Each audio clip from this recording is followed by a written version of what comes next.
Admiral Sarah Chen stood at the viewport of Orbital Station Zero, Earth's most classified military installation, hidden in plain sight as a defunct weather satellite. Her reflection ghosted against the stars as she watched the Federated World Survey vessel drift past Mars, its sensors sweeping what they assumed was an undeveloped solar system. "They still haven't detected us," Lieutenant Rodriguez reported from his monitoring station. "Their quantum scanners are passing right through our phantom shield array." Chen allowed herself a small smile. For 15 years, humanity had intercepted the Federated World's transmissions, learning their language, technology, and most importantly, their weaknesses. While alien anthropologists debated whether Earth's radio signals indicated primitive intelligent life, humanity had already reverse-engineered their quantum communications. "Status of Operation Looking Glass?" Chen asked, turning from the viewport. "All mirror sites are responding," Rodriguez replied.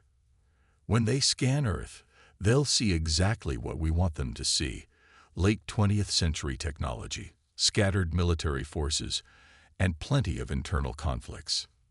The deception had taken years to perfect. Every major city had holographic overlays hiding their true advancement. Orbital defense platforms appeared as simple communications satellites. The massive shipyards on the far side of the moon remained invisible behind quantum distortion fields.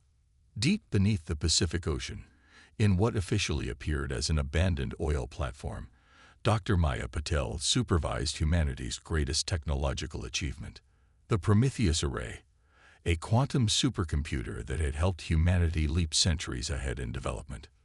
"The Federation vessel is beginning its detailed planetary scan," her AI assistant Araya reported. "Our surface emitters are functioning at optimal efficiency. They're seeing a planet still dependent on fossil fuels and nuclear fission." Maya watched the real-time feed of the alien scan, making minute adjustments to maintain the illusion. "How's our processing of their latest transmission packets?" "Analysis complete," Araya responded. "Their technology hasn't significantly advanced since our last intercept. Their reliance on standardized systems remains their greatest vulnerability." This was humanity's true advantage. While the Federated Worlds had grown complacent with their technological superiority, humanity had continued to innovate, adapt, and prepare. Their standardized systems made them predictable. Earth's forces were deliberately diverse. No two ships used exactly the same technology or tactics. In Geneva, the World Security Council gathered in their underground chamber. Representatives from every nation watched as Chairman Marcus Webb presented the latest intelligence. "The Federation follows a consistent pattern with developing worlds," Webb explained. "First contact, technological assessment, then either an invitation to join their Federation or, for worlds they deem valuable but unready, gradual colonization. And we know which category they'll place us in," General Catry added. "Their preliminary scans show exactly what we want: a world rich in resources with a supposedly primitive civilization." "How long until they make their move?" asked the Chinese representative. Webb brought up a holographic timeline. "Based on their standard protocols, they'll send a diplomatic mission within 3 months. That's when Phase 2 begins." The Federation diplomatic vessel Enlightened Discourse dropped out of quantum space just beyond Luna's orbit. Ambassador Xaran stood on the bridge, his iridescent scales shifting colors with anticipation. Another primitive world to guide into the galactic community, or to claim for the Federation's ever-growing empire. "Curious," his science officer noted. "Their lunar satellite shows signs of recent impact damage. Primitive defensive capabilities, perhaps." Karen chittered in amusement. "Likely testing their crude missiles. Send the standard greeting package, simple visuals, basic mathematical sequences. Let's not overwhelm them." As the alien transmission reached Earth, Admiral Chen watched from Orbital Station Zero with grim satisfaction. Everything was proceeding exactly as predicted. Humanity's greatest gamble was about to begin. In her undersea command center, Maya gave Araya a final command: "Initiate Protocol Omega. Let's show our visitors exactly what they expect to see." Nothing more, nothing less. Across Earth, carefully orchestrated chaos unfolded. Military forces mobilized in predictably primitive patterns, communications channels filled with deliberately crafted confusion and fear. And beneath it all, humanity's real preparations continued. The stage was set. The Federation would soon learn that humanity's greatest strength wasn't in their hidden technology or secret weapons. It was their ability to adapt, to deceive, and to turn an enemy's assumptions into a devastating weakness. As the diplomatic vessel began its approach, Admiral Chen sent a final encrypted message to all Earth's hidden forces. Operation First Contact is now active. Remember, we only have one chance to control how this plays out. Make them believe. The Federation diplomatic vessel descended through Earth's atmosphere with deliberate grandeur, its crystalline hull refracting sunlight in what Ambassador Xarin considered an appropriately impressive display. Below, the streets of New York teemed with humans gawking at their first alien visitor. From her position in the hidden command center beneath Manhattan, Colonel Diana Martinez watched the real feed, not the carefully crafted holographic spectacle above. Tracking systems confirmed they're completely buying the overlay. They see exactly what we want. Crowds of amazed civilians using primitive recording devices. The truth was far different. Every apparent smartphone pointed at the alien ship was a sophisticated quantum scanner. Every wide-eyed civilian was a trained operative collecting data. Even the birds circling the ship were advanced drones, mapping every detail of Federation technology. Ambassador Xarin stood before the hastily assembled United Nations Security Council, his translator converting his words into Earth's major languages. We come offering friendship, guidance, and membership in the greatest civilization in known space. Secretary General Thomas Reed, specially chosen for his role in this deception, played his part perfectly. This is overwhelming. Humanity is honored by your presence, but we have so many questions. Xarin spread his primary arms in a gesture of benevolent patience. Of course, the Federation has guided many young species through this transition. We understand your confusion, your fears. We ask only that you trust in our experience. In her lunar base office, Dr. Maya Patel watched the transmission with AI.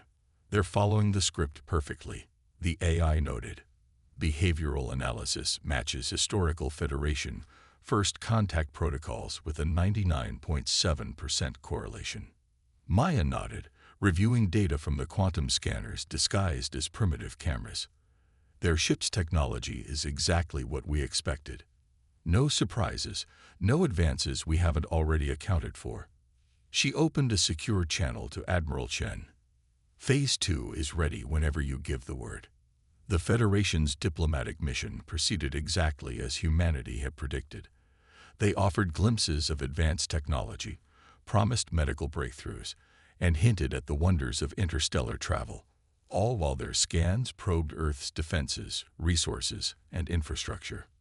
What they couldn't know was that every scan they performed was being redirected, every reading carefully manipulated.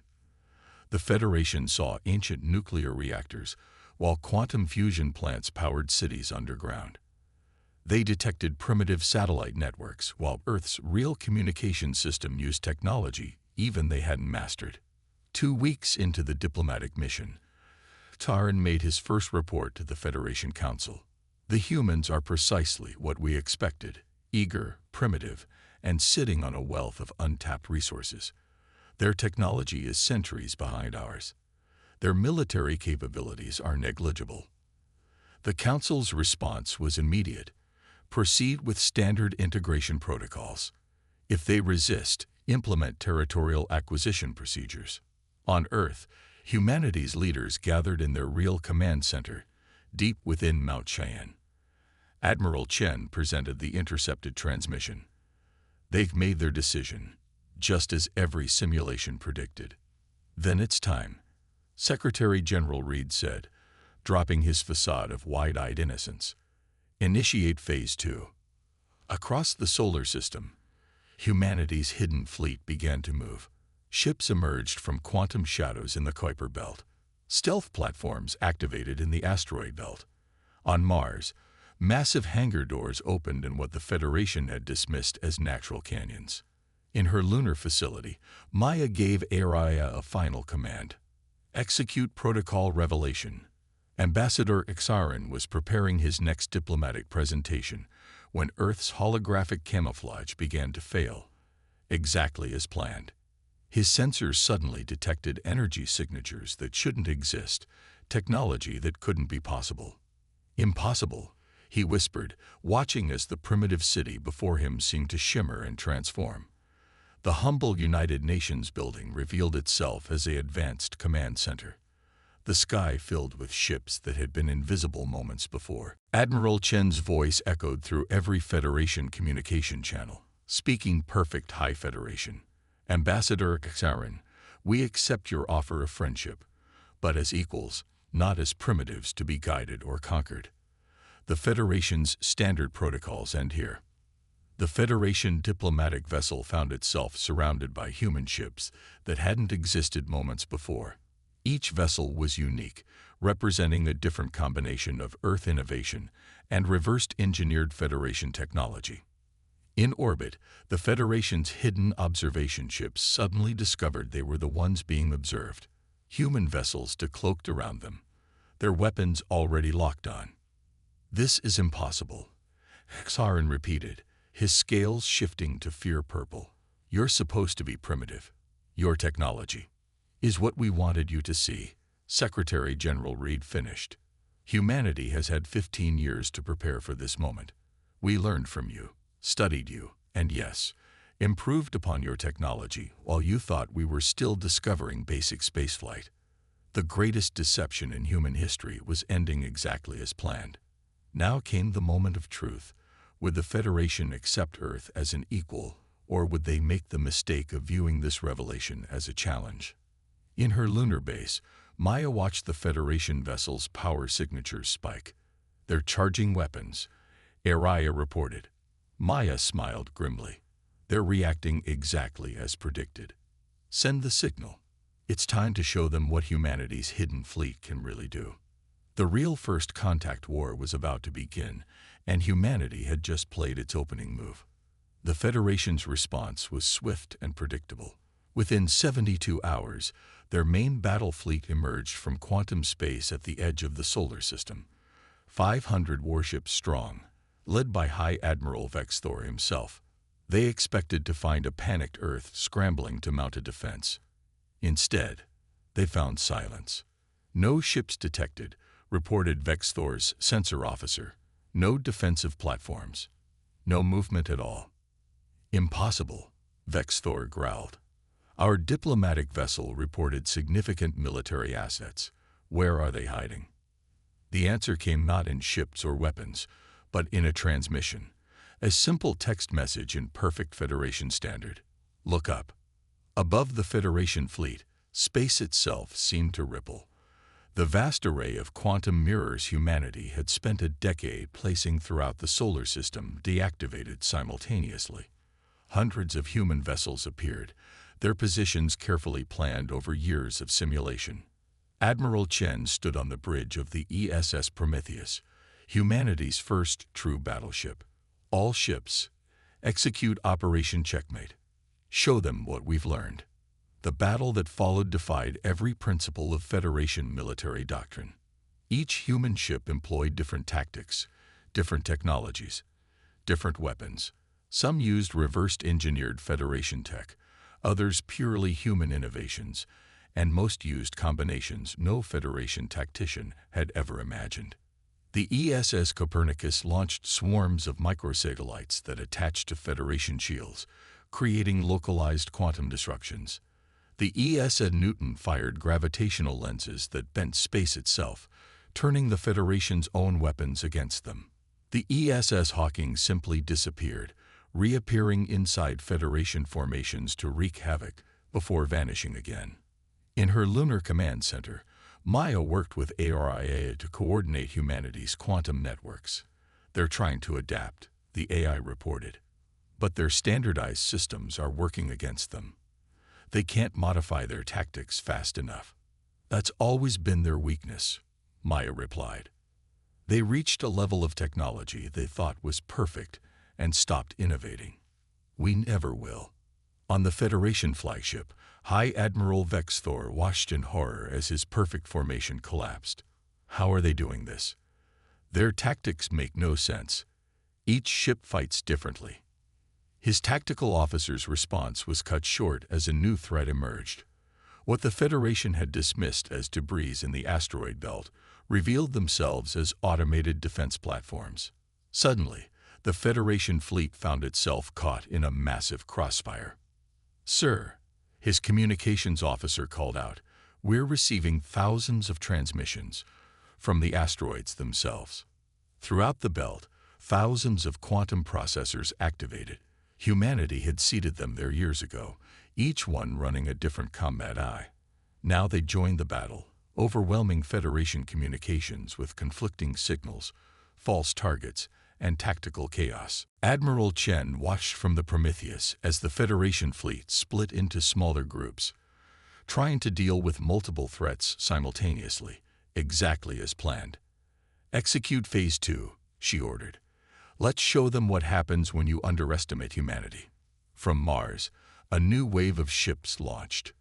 From Venus's thick clouds, stealth platforms emerged. From Jupiter's moons, long-range weapon systems activated. The solar system itself had become humanity's weapon. "This is impossible," Vex Thor muttered, watching his fleet being systematically dismantled. "They're using our own technology against us, but better than we do." "How?" The answer came in another text transmission. "Because we never stopped learning. We never stopped improving. Every ship in our fleet is unique, because every human is unique. Your standardization is your weakness. Our diversity is our strength." In the lunar base, Maya received urgent data from Araya. Federation ships are attempting emergency quantum jumps. Their retreat is beginning exactly as our simulations predicted. But humanity wasn't finished. As Federation ships tried to flee, they discovered another surprise. The quantum corridors they relied on for faster-than-light travel had been subtly modified.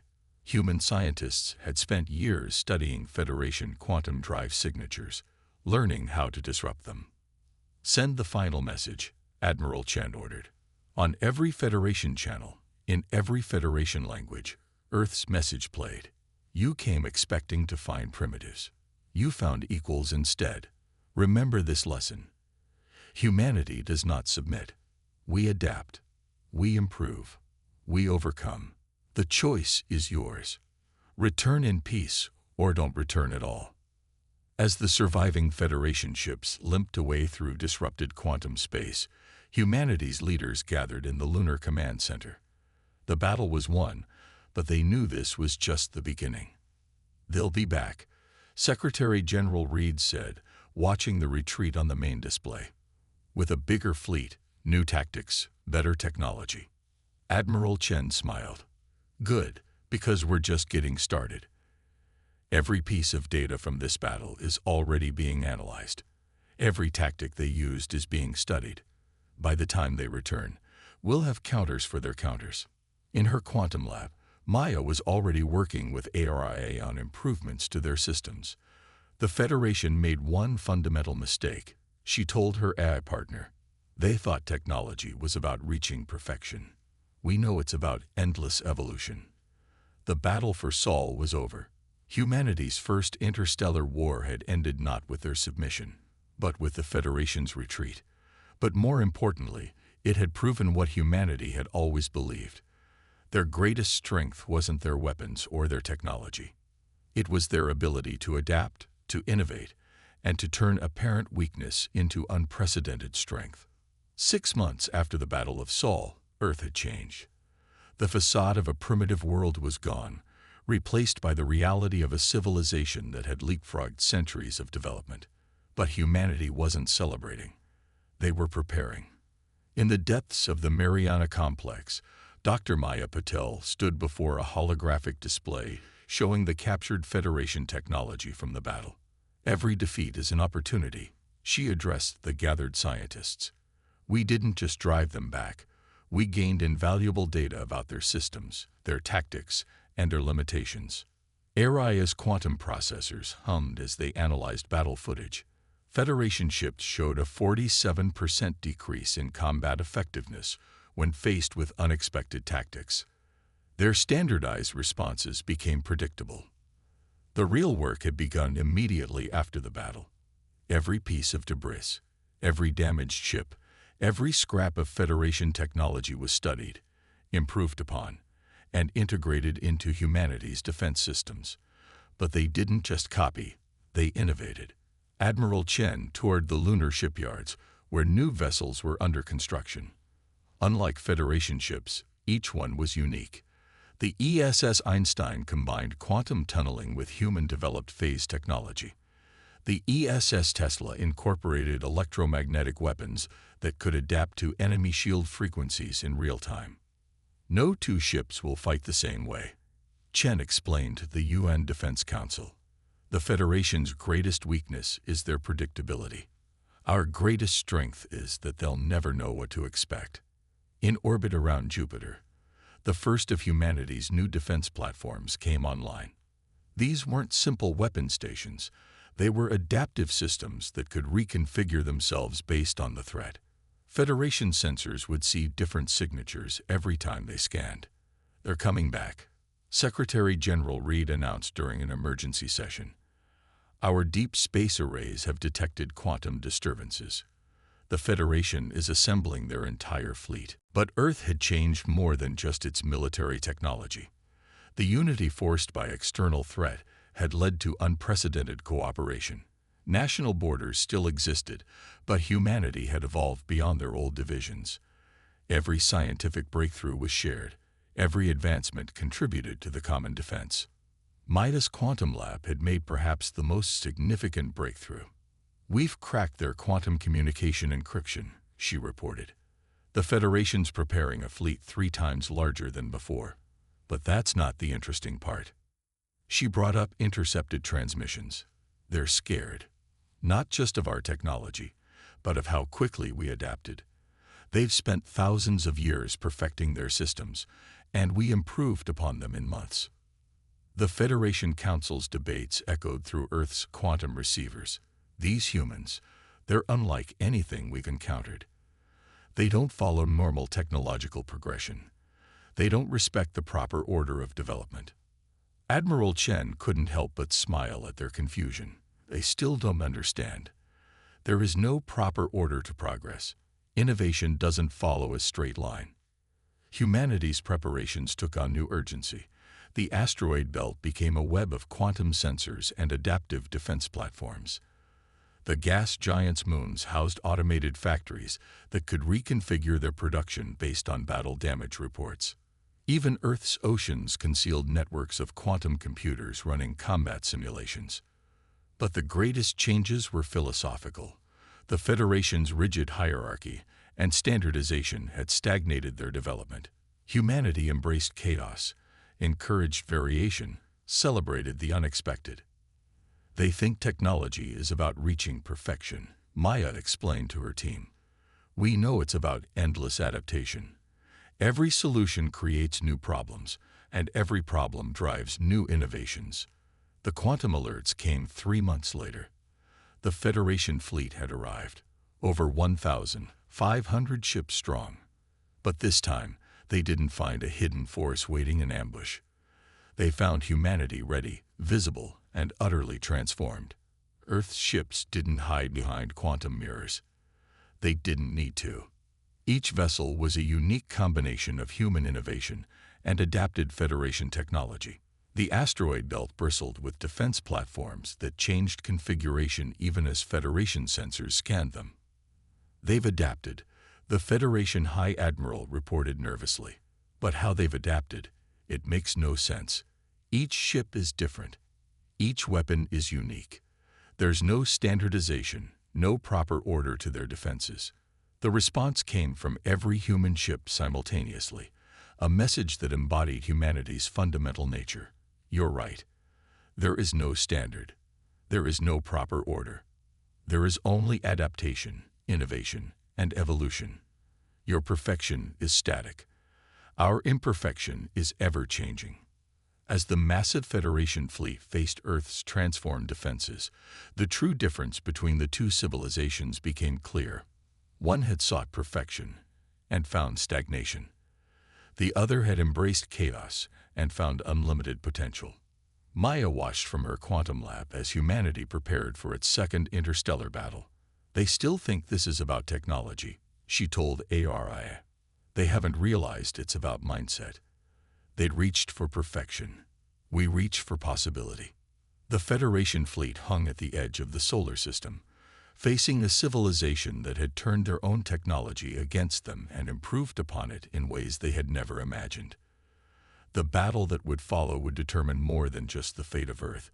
It would decide which path was stronger, the pursuit of perfection or the embrace of endless adaptation. The Federation's massive fleet hung at the edge of the solar system, their weapons charged, their tactics prepared. They had spent months studying the Battle of Sol, developing countermeasures for every human strategy they'd encountered. But that was humanity's greatest advantage. They never used the same strategy twice.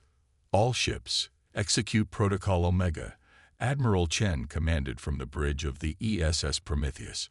Show them what we've learned. The battle that followed defied description. Each human ship executed different tactics, using technology that combined Federation principles with Earth innovation in ways that shouldn't have been possible. The ESS Hawking created quantum singularities that swallowed Federation energy weapons. The ESS Tesla generated electromagnetic pulses that adapted to shield frequencies in real time. In the Mariana Complex, Maya and ARIA coordinated the Quantum Defense Network. They're trying to adapt, the AI reported, but their responses are predictable. They're following their combat doctrine exactly as our simulations predicted. That's their weakness, Maya replied. They think adaptation means choosing from pre-existing solutions. We know it means creating new ones. The Federation fleet's perfect formation broke apart as they faced weapons and tactics they'd never encountered. Human ships didn't just fight. They evolved during the battle itself. Quantum computers analyzed Federation responses in real time, adjusting strategies faster than any organic mind could process. Impossible, the Federation High Admiral whispered as another battle group was disabled by weapons that hadn't existed moments before. They're learning. During combat. How? The answer came as Earth's defense grid fully activated. The entire solar system seemed to come alive. Quantum processors hidden in asteroids generated false sensor readings. Gas giant moons launched swarms of automated drones that adapted their attack patterns based on Federation responses. But the true revolution wasn't in the technology, it was in the mindset. While Federation ships tried to maintain their rigid formations and standard tactics, human vessels operated in organized chaos. Each captain was encouraged to innovate, to experiment, to find new solutions. They're retreating, Admiral Chen announced, watching the Federation fleet break apart. But this time, we're not letting them leave without understanding. Maya activated the quantum communication array. Through every Federation channel, in their own language, Earth's message played. Your civilization achieved greatness through order and standardization. Ours thrives on chaos and adaptation. You sought perfection. We seek endless improvement. This is not a war you can win, not because our weapons are superior, but because we will never stop evolving. The Federation Council received the transmission in their hidden bunker. For the first time in their 1,000-year history, they faced a species that didn't just resist assimilation, it had surpassed them. How? The council leader demanded. How did they advance so quickly?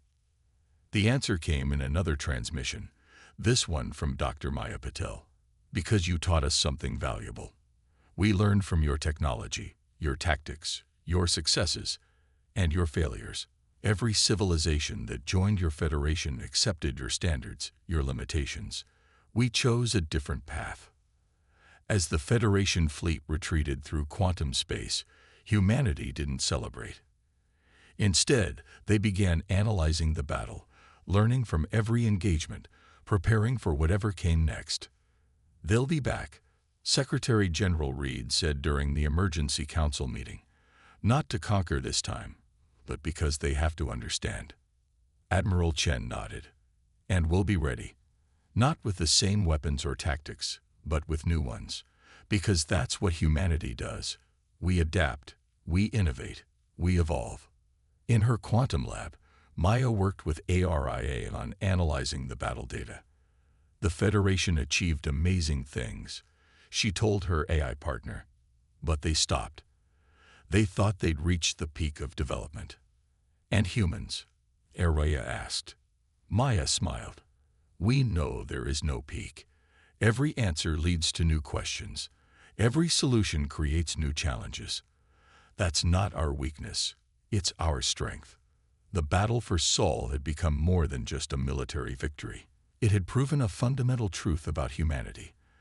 Their greatest asset wasn't their technology or their weapons, but their unwillingness to accept limitations, their drive to question everything, even their own successes.